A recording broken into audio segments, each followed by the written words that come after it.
트럼프가 다시 돌아온다는 소식에 난리가 났습니다. 팬들을 끌어모았던 소셜 네트워크 팔러가 다시 온라인으로 돌아온다고 뉴욕타임즈가 2월 15일 보도하였습니다.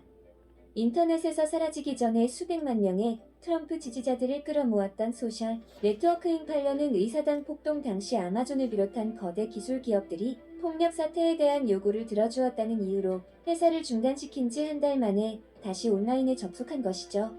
드디어 트럼프가 다시 돌아올 것이라는 것을 소셜미디어를 통해 첫걸음을 시작하여 의미가 깊다고 할 수 있죠.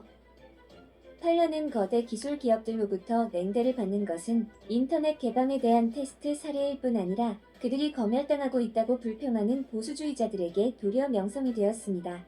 자유발언과 가볍게 절제된 사이트로 자리매김했던 소셜 네트워크가 최대 기술 기업의 블랙리스트에 오른 뒤 살아남을 수 있을지는 불투명했죠. 몇 주 동안 어려워 보인 것은 사실입니다. 그러나 1월 10일 이후 처음으로 웹브라우저에 팔러닷컴을 입력하면 소셜 네트워크에 로그인하기 위한 페이지가 되돌아왔었죠. 하지만 이 페이지는 이 작은 회사가 몇 주 동안 일해야 했고 이것이 최고 경영자를 떠나게 된 사건이 되었습니다. 왜냐하면 많은 대형 웹 호스팅 회사들이 이전에 그것을 거절했기 때문이죠. 큰 웹사이트를 운영하기 위해 필요한 다른 서비스들을 위해 팔러는 한때 러시아 정부에서 일했던 러시아 회사와 한때 신나치 사이트를 지원했던 시애틀 회사의 도움에 의존했을 정도였습니다. 팔러의 복귀는 빅테크의 독주에 도전하는 중소기업들의 승리로 보입니다.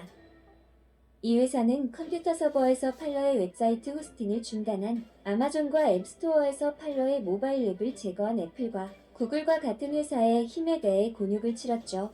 하지만 이로 인해 지난 1년간 페이스북, 트위터, 구글 등에 의해 보수적 목소리에 대한 검열로 인식된 것을 두고 극우 성향의 수백만 명이 플랫폼으로 몰려들면서 팔러는 우파 대화의 거점이 됐습니다.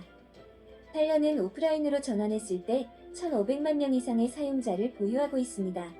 공화당의 최대 수혜자 중 한 명인 이브카머서가 주로 자금을 조달하게 되었습니다. 2월 15일 저스트 더 뉴스도 거대 소셜미디어 팔러가 돌아왔다라는 보도를 모았습니다. 팔러의 CEO는 월요일 발표하기를 거의 독립적인 신생 소셜미디어 플랫폼 팔러의 서비스가 시작되었다고 밝혔습니다. 이 발표는 트럼프 대통령과도 연관이 되어 있다고 트럼프 대통령의 캠페인 전략가 스티븐 배넌이 15일 밝혔는데요. 배넌은 트럼프 대통령은 탄핵 재판 무죄 후 팔러는 나하고의 약속을 지켰다. 팔러는 트럼프 대통령이 진행 중인 거대한 소셜미디어와 우호적으로 협력할 것이며 또한 경쟁할 것이다. 나아가 막스주의 급진좌파들의 빅테크를 무너뜨리는 첫 시작이 되었다라고 말했습니다. 1월 6일 이후 트위터와 페이스북 등 거대한 좌파 소셜미디어는 트럼프 대통령을 영구 정지했지만 팔러로 이동한 트럼프 지지자들이 대거 이동하자 좌파 빅테크는 팔러를 억압했었죠. 하지만 팔러는 1월 11일 좌파들의 플랫폼인 아마존 웹서버에서 퇴출되었고 이후 그동안 여러 시도를 진행하다 15일 비로소 새롭게 돌아왔습니다.